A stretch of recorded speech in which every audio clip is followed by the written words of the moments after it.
good to go. Good morning, everyone. Welcome. We are here at the Public Safety Advisory Committee. Thank you for attending. We do have quorum this morning, so I'll call the meeting to order. It's 10 o'clock. And the first item on the agenda is adoption of the agenda. If I can have a mover and a seconder for the adoption of the May 30th, 2024 agenda, please. Manpreet, thank you. Seconded by Peter. Peter. Thank you very much. Anybody opposed? Sure, nobody's opposed, but. And I do see that we have a member online. Stephanie, welcome. Great. Okay, so then we also have the adoption of minutes from February 29th, 2024. Can I mover and seconder for that, please? Okay, Pat will move and seconded by Scott. Any opposed? It carries. We don't have any presentations or delegations, but we do have one item on today's agenda, and it's a report. And on my agenda here says from the Abbotsford Police Department Youth Squad Initiative and Sergeant Ryan Gray, but we also, do you want to introduce it? Okay. Thank you, ma'am. I'll turn it over to Staff Sergeant Lydia Brown. She'll be presenting, her team will present non-youth initiatives with the Abbotsford Police Department. Okay, thank you. So I'll turn it over to Staff Sergeant. Yeah, so how do you want to present? Do you want to present here or? Yeah, we can just probably be easier if we just come up. So as Deputy said, my name's Lydia Brown-John. I'm the Staff Sergeant of the Operational Support Branch, also known as the Community Policing Office. My role within that branch is to provide oversight to the units, the many units that run out of that branch, and one of those units is Youth Squad. So I've got Constable Shane Dewick and Constable Deanna Dixon here who are going to speak to you guys about some Youth Squad initiatives relating to public safety, and feel free to ask questions and we'll do our best to answer them. Do you want us to wait until the end of your presentation? You know what? Gauge it. Yeah, okay. Okay. We'll leave it up to you guys. Yeah. Sound good? Okay, yeah. Thank you. Well, thank you very much for having us. And you going to stand beside me? Or? Sure. So I've been with Youth Squad. I do have something in my throat for 5 years now. Somehow they can't get rid of me. I feel that it's a calling in this position, and it's a desire of mine to remain in Youth Squad. I need some water, big time. Thank you. So, okay. You told me how to use this now. There we go. So education and empowerment. So the Abbotsford Police Department Youth Squad regularly works with the School District 34. And their job is to encourage our youth to change, to take charge of their lives. Thank you. Okay, it's empowering our youth is crucial for sustainable development. They represent a significant demographic force for change. So as the liaison officers, we engage in school activities to create a positive rapport. We do different activities with them. We give presentations on cyberbullying, career presentations. We attend law classes, career classes. We do our It's a No campaign. We also do a program with the Abbotsford Police Department that started back in 1996, which is the Junior Police Academy, which we offer to our grade 11 and 12 classes. That is a week over spring break. And it's just a taste, give them an idea of what it might be like to be a police officer if that's the career path that they're choosing to take on. Oh, yes. Real quick, yes, can you explain It's a No? Yes. Yeah. So our That question was going to come up. So. Yeah. It's I went the wrong way. Back. There we go. I'm just impressed you know how to do that. I got a quick lesson. I paid attention. I can't do it. See, I take it away from him because we wouldn't be on this slide. Our It's a No campaign, we started back in 2019. It basically, it's about sex torsion and sex exploitation. Basically, it's educating our kids on if they send out a picture or they receive a picture on the steps in the process of what they can do to disengage themselves from it, or if they find themselves in some sort of trouble, of what steps we can do to help them walk through that. Obviously, it's a huge problem amongst our youth. It seems to be the norm of exchanging these photos with each other. So we started this It's No program. We've gone over into different communities. We've taught it with the RCMP to put it out into their communities as well. And we've not gone into the schools as frequently in the last year or so, but we are revamping the program a little bit, and we are going to be deploying that into the schools in the fall. Can I ask a question Yeah. about that? So I appreciate the fact that there's some interventions happening, understanding that those images are gonna be out there. You're not saying to them, don't put the images. Yeah. Maybe some cautionary notes around that. Yeah. Because I guess it's, you're saying it's a norm, it's a thing for young people to do. But do they ever get into, or do you ever get into that they can be committing a crime if Yes. they're exchanging? Yes, absolutely. 100%. Yeah, we go over all of that, obviously, when it comes into that it is considered a crime for child pornography for these images. So absolutely we do, and we go over the consequences and what that looks like into their future, whether that's with an employer, whether that's with educators, things like that, and how that affects their future. So we do cover off all those bases. Yeah, as a sex offender specialist, like I know with adult and youth, but inter youth, I'm not too familiar with, so it could be images shared with each other as young people. Mhm. Yeah, That's the most common. yeah. Yeah. And we're trying to teach them that it's not normal, but to them, it's how they exchange in their connection with the person. And we're trying to eliminate that or teach them differently on how normal can look for them in a healthy relationship. Thank you. No problem. Yeah, my name's Shane Duick. I'm with the Youth Squad as well. I'm dressed a little bit different than Deanna. I'm more of a street cop, so I work with all of our high-risk youth in the city. So I don't wear a uniform just because I'm trying to reduce that stigma, be a little bit more approachable to our youth. So that's why I'm dressed the way I am. Way cooler. So I'll talk a little bit about SWIFT. So back in September 2022, we kind of piloted a project called SWIFT. And it was specifically like a tripartite relationship between Abbey PD, MCFD, and Cyrus Center. And so we had somebody with MCFD that was assigned to our team as well as Cyrus Center. Cyrus Center is a short-term shelter here in Abbotsford. And then collectively, our job was to kind of figure out who was not housed, who was considered homeless in the city, and then provide them some sort of either short-term shelter or get them into some sort of youth agreement or long-term shelter. So that was kind of the goal. Our demographic was 13 to 24, and it was a little bit more than 60. We had about 68 to 80 youth that we were working with. Probably around 23 of those kids who were actually living on the streets. And we got about 22 to 24 of those housed. So it was a really successful project. In fact, so successful in the fact that we have got very little youth who are currently truly homeless right now in the city. We do definitely have a few, but they just don't want help. So, and that's, that has to do with substance abuse and other significant issues. So SWIFT 2.0 is something we're kind of just kind of starting it up again. It's a little bit different. We were funded through the province last time through the UBCM. So now Abby's taking on, a role with me, and MCFD is doing their own role, and Cyrus is there doing their own role. So it's going to be changing a little bit. It's not going to be so much homeless focus because we don't have the significant issues, but it's high risk focus. So still working with all the youth. Can I So- ask a question? Yes. So, is this because you're using youth on the streets as a result of aging out of MCFD? Sorry, say it again. Aging out of the Yes, system? yeah. Just because there's the demographic there's like a hole for them, right? Like Yeah. once they turn 19 and get up to 24, like they don't have the same services. So we're kind of trying to fill those services through Cyrus Center and MCFD. Okay. Go ahead, Peter. Yeah. SWIFT, is it an acronym for anything? It is, but I made it up and it's lengthy and it would bore you. Sure. It has to do, seeking individuals on the streets, working with community partners, identifying high-risk youth, fostering relationships, and then tasking action plans out.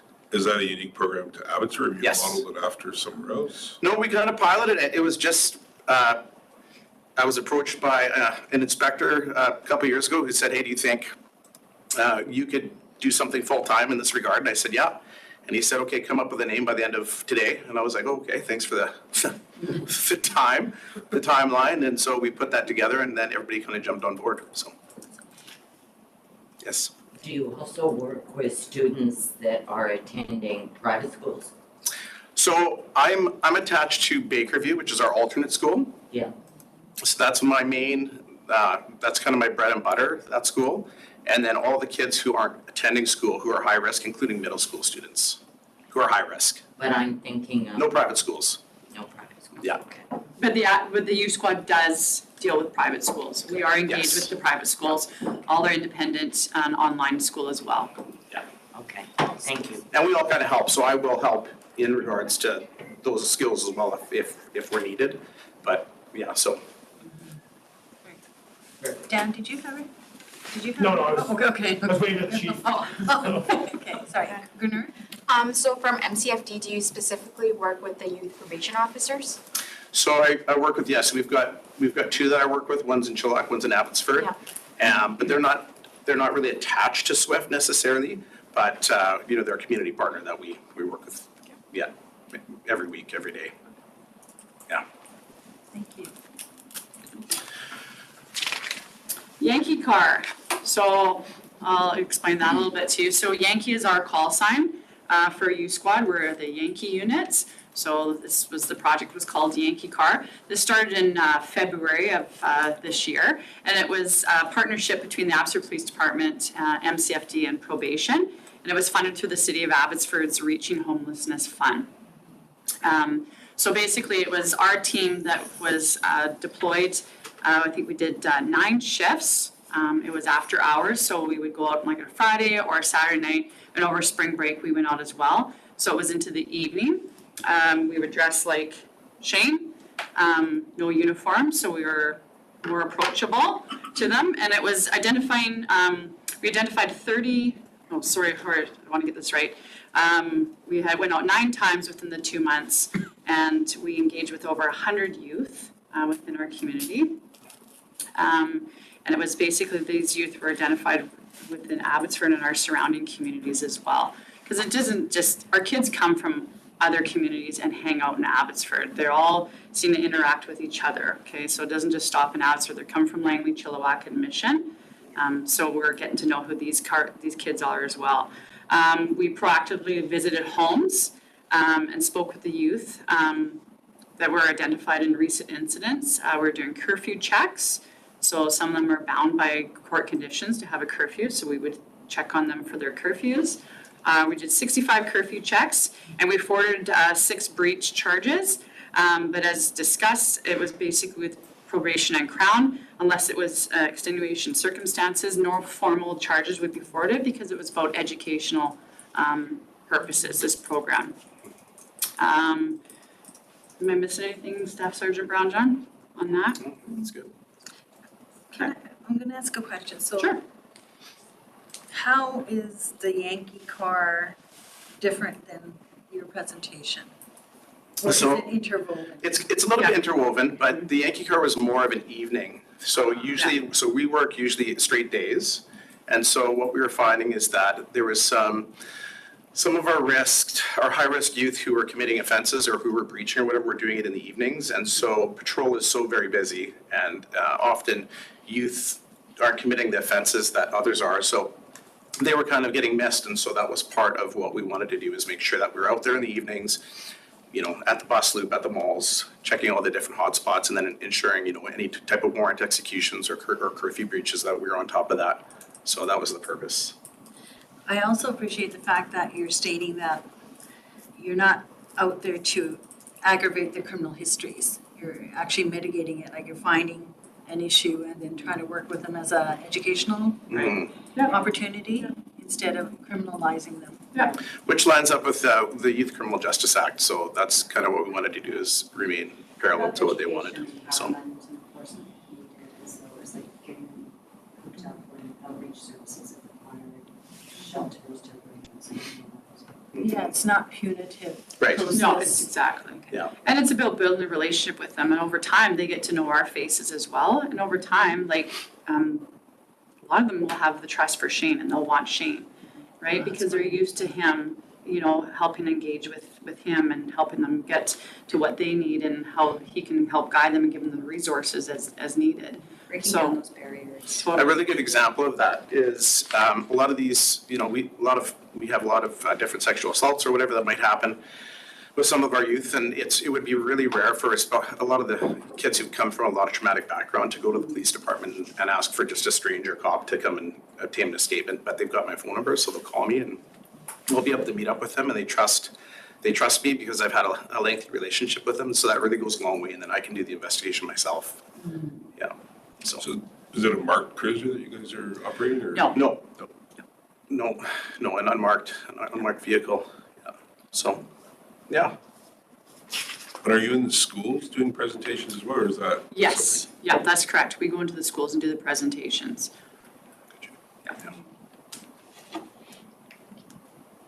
So we've talked a little bit already about some of this stuff here. We try to, right now we're actually working on like a top 20 youth offender list in our community, just like the kids who are causing us the most grief so that we can keep tabs on them. Conducting overt projects to help curb these offenders. So we have access to surveillance and different things like that we do. Working with parents is significant, guardians, schools. There's a lot of that. There's a lot of partnership. We're all in this kind of together, right? It's strengthening community. Yeah. So, and when it comes to violent offenses, we do have a zero tolerance. So when we talk about enforcement and not being punitive, there's some exceptions to those rules. So we're not going to allow people, out there stabbing other kids or bringing knives and weapons to school to harm other kids and just say, oh, we shouldn't be doing that. So there is the zero tolerance for that. We also, because of working in the hot spots, like the Seven Oaks Mall, for instance, some of the businesses were saying that, hey, we're really getting hammered here with theft, a really increase in theft on these certain days. So our team sat down and we did an initiative program that we sat in the mall, dressed, as hidden as we possibly could, and just let the businesses know that, hey, we're here. And we're gonna see what we can come up with and come up with a different game plan. So we sat in the mall for a couple of days and just worked with the businesses, and they were so appreciative of that because, security can only do so much, and they're taking a big loss. Like one of the stores, they said they had a loss of $38,000 in 1 month. So we really, really focused on that one particular area, and we didn't really get a lot of action in those couple of days, and that was great for them because they knew that we were there. So.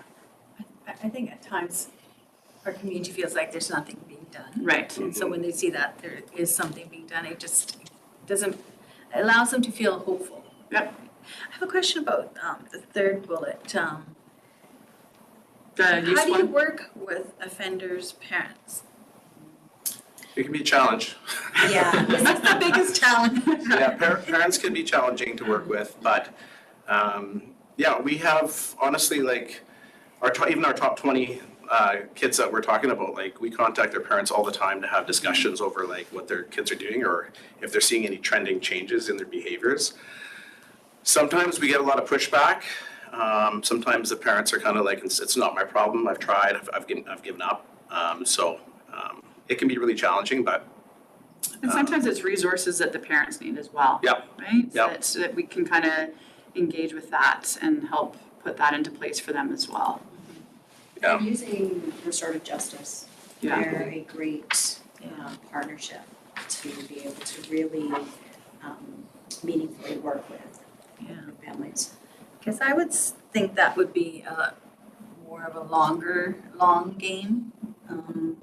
Well, we have our gang intervention team too, Yeah. right? So kiddos are identified and taken on as clients of the gang intervention team, which works very closely with parents and families and kiddos in that program. So it's kind of changing the way that parents think. So it's successful.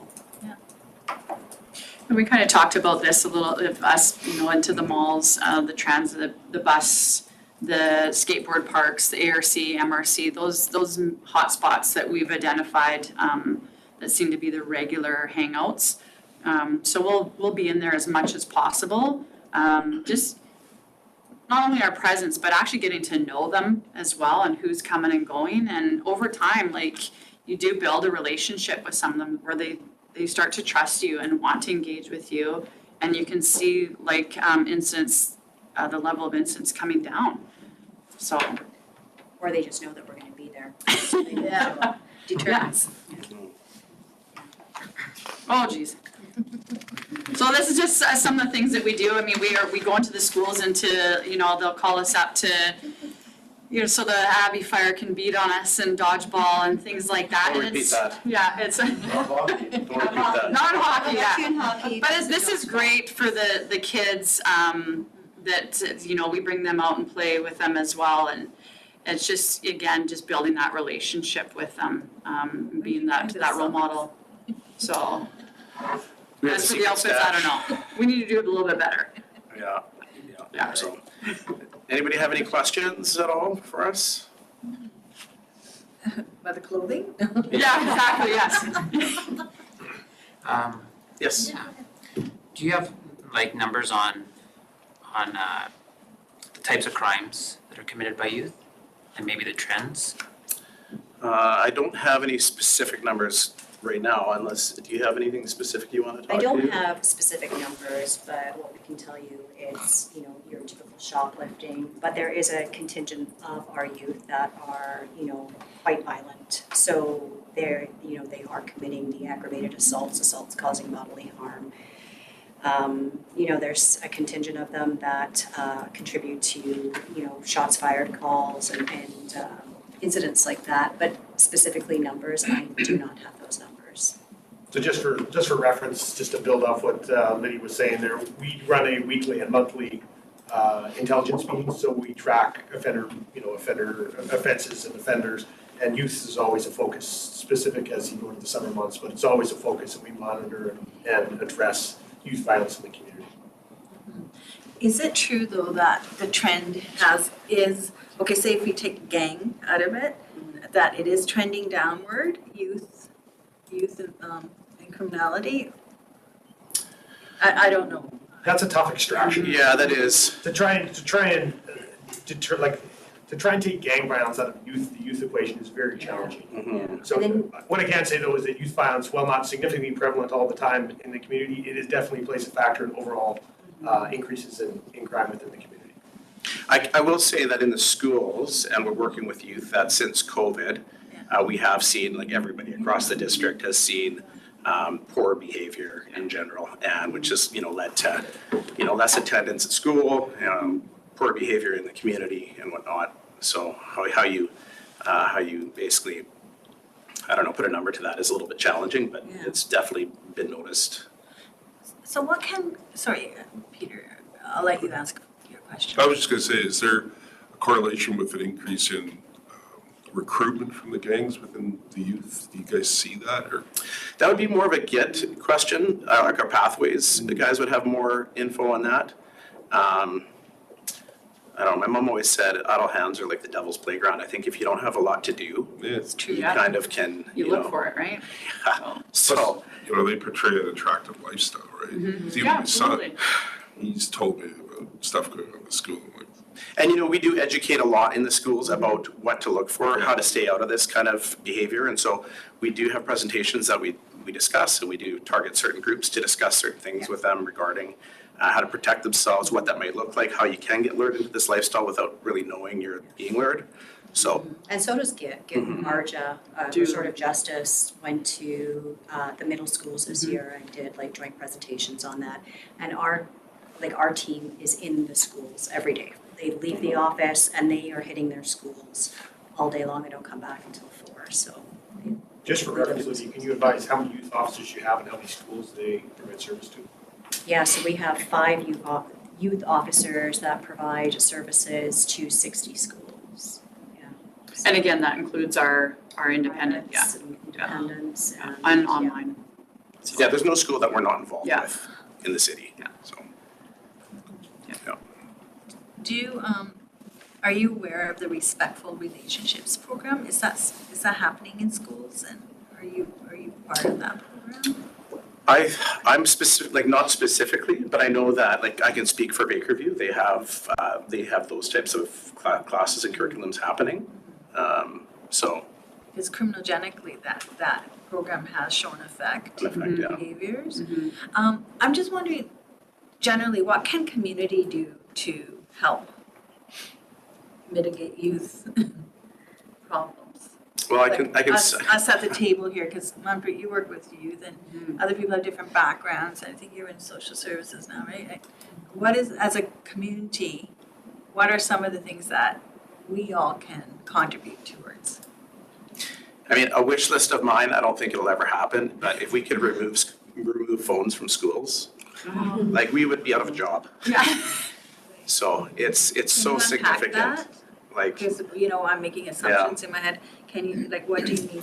well, just, I mean, as I'm speaking like a dad right now, but like, like if we didn't have, kids having access to their phones all day long in schools, so many of our problems are sending either nudes that come through, right? They get, through extortion or sextortion, and they get passed around, or threats of violence, or, hey, I'm gonna beat this guy up, and then it gets snapped out to everybody, and it just creates all sorts of turmoil and chaos. And then kids are also not paying attention in school, so it's harder to teach.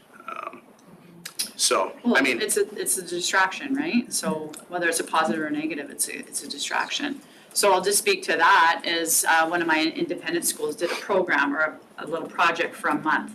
And they did a challenge for their kids to bring their phone in first thing in the morning, and they each had a little pocket that they had to put it in. And that basically they had to do it for 30 days. And in that 30 days, my calls were down significantly because they didn't have the time, and they were involved differently. They were actually connecting face to face. They were learning different ways of engaging with one another and getting projects done and homework done and family life and in sports, things like that. So it was really cool to watch. I didn't think that was going to be your answer. well, I think there's other things too. I mean, it's challenging. It's expensive to live now, so both parents are working, right? So you don't. There's a breakdown there, and kids are going home and they don't have Access to services, like we had a meeting with Archway and just listening to the wait times, and not on them, but it's just, with our services, it's just not enough services and What kind of services?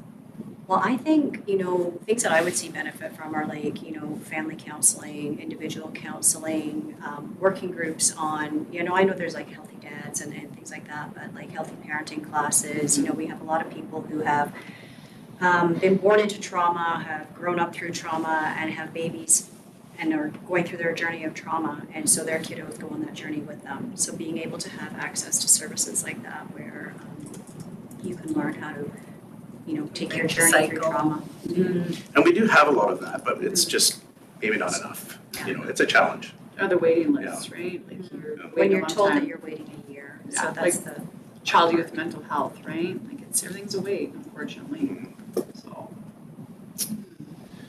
It's funny you said that because as you were talking about it's a no program, I had wrote that down, eliminate phones from school. I thought it was maybe an extreme view, but it seems like it would. So I'll just ask the next question. Why can't we do that? Oh man, I'm not a politician. But what I will say is MEI has created something called the Cell Hotel. They started it 2 years ago, and there's no cell phones allowed in class. So when you come into the classroom, there's a large kind of I don't know what you'd call it. It's like a large bag with all these numbers on it, and every kid has a number. So they just drop their phone into their slot, and then they sit down. And if they don't put their phone in the slot, the teacher says, "Oh, hey, number 7." And so they've been doing that for a couple of years, and I think there was a little bit of pushback from the students initially for the first week, and then it was dead. I think it's a better question for School districts. Yeah. I think schools in Ontario have started that. Yeah. Yeah.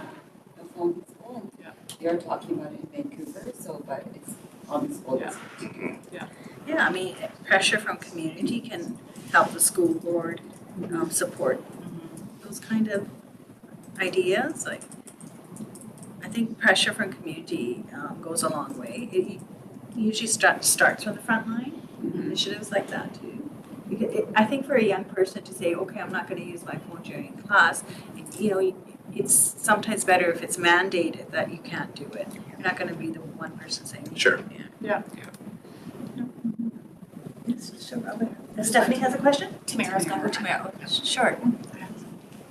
Hi, For me, Tamara. Tamara? Oh, Yeah. hi. Apologies for being a few minutes late. So my question is just this.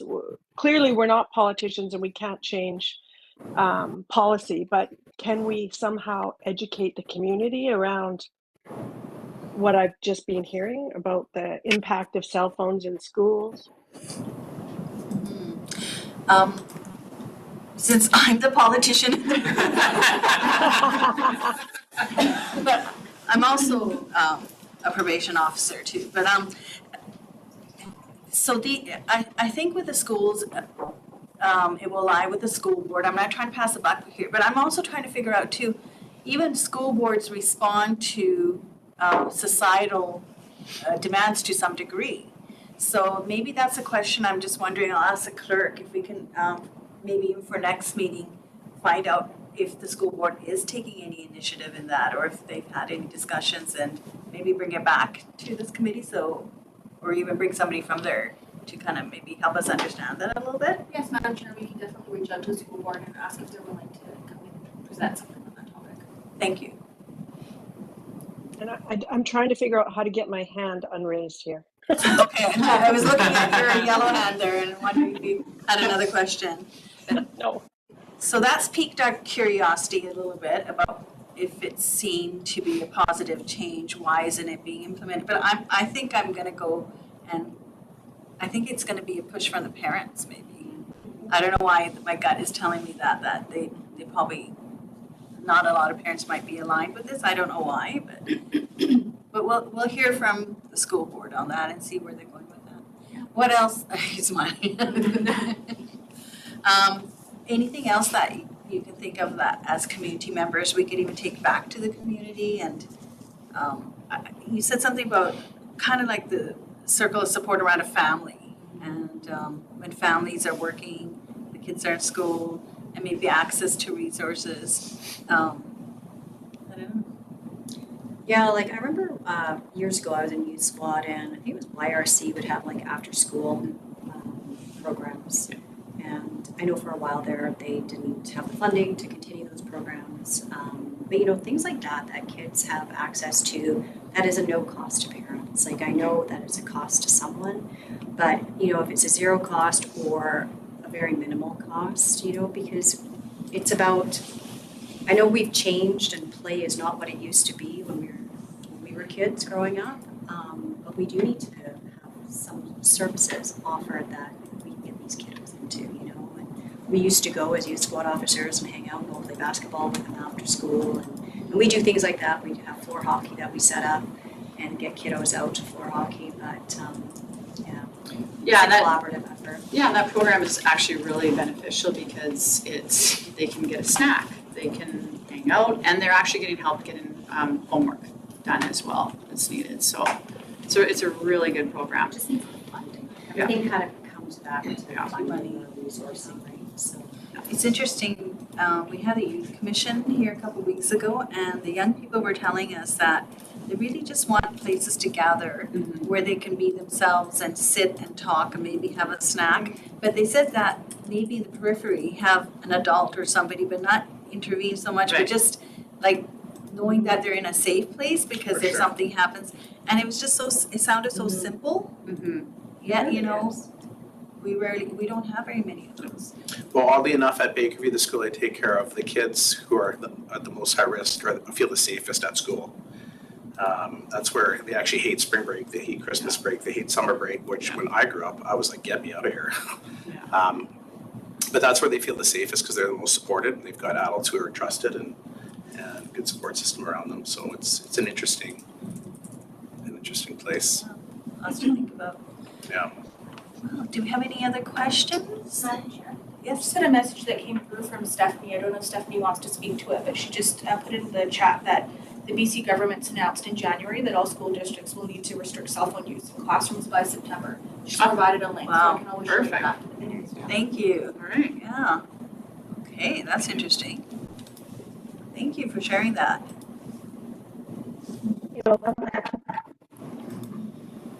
Okay, any other thoughts or questions or? Madam Chair, just if there's no other questions from the group, I just want to, I get out stuck in here at this chair, so forgive me. Couple things. I want to acknowledge also, well, obviously the work that's being done here in the presentation, so thank you very much for coming to present today. Excellent presentation. I think it's very valuable for people to understand the work that our youth squad's doing. Also, I want to just give acknowledgement to our community partners, Archway specifically and others. A lot of the youth squad initiatives, they're not done in isolation, they're done with partnerships. So that's critically important, and I absolutely know, having come to several meetings recently with Archway, that they are also under the pinch as well, trying to get the number of resources to the number of people who require them in the community. So very challenging. A couple other points I just want to hit on for our youth squad. Very proud of the work they do. There's too much work for too few people. I just think that needs to be made apparent. I hope it became apparent when I said we have 5 officers. And you start to factor in sick time, vacation, training, courses, et cetera, to continue their professional development. There's too few officers for too much work. And we are doing, I know they're doing the best they can with what they have. Obviously, there's pressures all over the community when it comes to youth initiatives and youth programs, but I really want to give acknowledgement to the work that's occurring. And a lot of good quality outside of the box thinking, Shane's SWIFT program and many others that we're doing, trying very hard to connect, not just youth in schools, but youth outside of schools that may be difficult to reach and have other barriers as well. So I think it's really important to acknowledge. The last point I'll make is that you've probably seen it in the paper, it's quite publicized, just the challenging relationship the police, specifically the youth officers, have in their school districts. I want to be clear that that is not the situation at Abbotsford. We have a very strong working relationship with our school district, and I think you're looking at the front-facing reason for that. We have officers who are committed to the work that they're doing, and they're in the schools, they're connecting with administrators, connecting with the school district, and we don't have those same challenges in Abbotsford that other communities see with that, and this is the reason right here, because of these individuals. So thank you for the work that you're doing. Thank you for those comments, because first of all, excellent presentation. Thank you for sharing all that information with us. Because if we can do so much prevention up front, like they won't come see me at my office as adult probationers, right? But truly, I could feel the passion and the commitment that you have, and you're right. It's the work that you do that makes a difference. So we're always under constraint. I know with funding, but it's something for us to think about it, where our priorities lie in the future, for sure. Do you have any last thoughts or any comments or anything? Thank you for the opportunity to share. Appreciate it. Thank you. Thank you. Thank you very much. Thank you. We clap, but I think we're doing Okay, all we're doing I got in trouble last time, so. I know I get trouble too. Okay, all right, so that brings us to, we don't have any new business, so adjournment. If I can have a motion to adjourn for our next meeting, July 25th, 2024. So can I have a mover and seconder? Manpreet, and seconded by, okay, Garner, and anybody opposed? Nope, it carries. So thank you very much. That's the end of our meeting. Thank you.